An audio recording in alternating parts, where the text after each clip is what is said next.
आज सुबह महाराष्ट्र की राजनीति और जनता के लिए एक बेहद दुखद खबर सामने आई है। मंगलवार 28 जनवरी 2026 की सुबह महाराष्ट्र के उप मुख्यमंत्री अजित पवार का विमान हादसे का शिकार हो गया, जिसमें उनकी मृत्यु हो गई है। यह हादसा बारामती में लैंडिंग के दौरान हुआ। महाराष्ट्र के डिप्टी सीएम अजित पवार उस विमान में सवार थे, जो सुबह बारामती के पास लैंडिंग के समय क्रैश लैंड हुआ। मीडिया रिपोर्टों के अनुसार विमान में कुल 5 लोग सवार थे और सभी की मौत हो गई है। हादसे में पायलट, क्रू सदस्य और प्रोटोकॉल स्टाफ भी शामिल थे। घटना पुणे जिले के बारामती एयरपोर्ट पर हुई, जहां विमान लैंड करते समय रनवे से उतरते हुए दुर्घटनाग्रस्त हो गया और आग लग गई।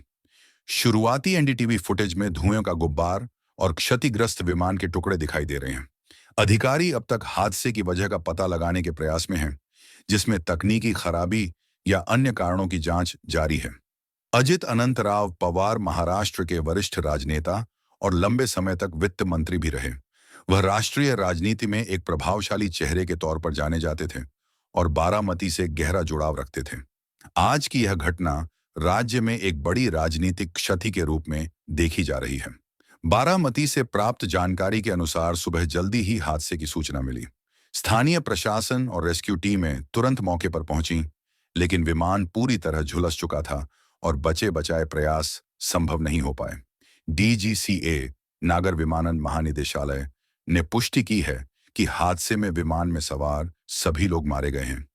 राजधानी पुणे और महाराष्ट्र भर में इस समाचार के बाद शोक की लहर फैल गई है। कई राष्ट्रीय और क्षेत्रीय नेताओं ने दुख व्यक्त किया है और पवार परिवार के प्रति संवेदनाएं भेजी हैं। विपक्ष और सहयोगी दलों ने भी इस अप्रत्याशित दुर्घटना पर गहरे दुहक प्रकट किए हैं। अब दुर्घटना के कारणों की विस्तृत जांच शुरू हो चुकी है। डीजीसीए और अन्य एजेंसियां तकनीकी रिपोर्ट और रिकॉर्ड को अध्ययन कर रही हैं, ताकि यह स्पष्ट हो सके कि लैंडिंग के समय विमान क्यों दुर्घटनाग्रस्त हुआ।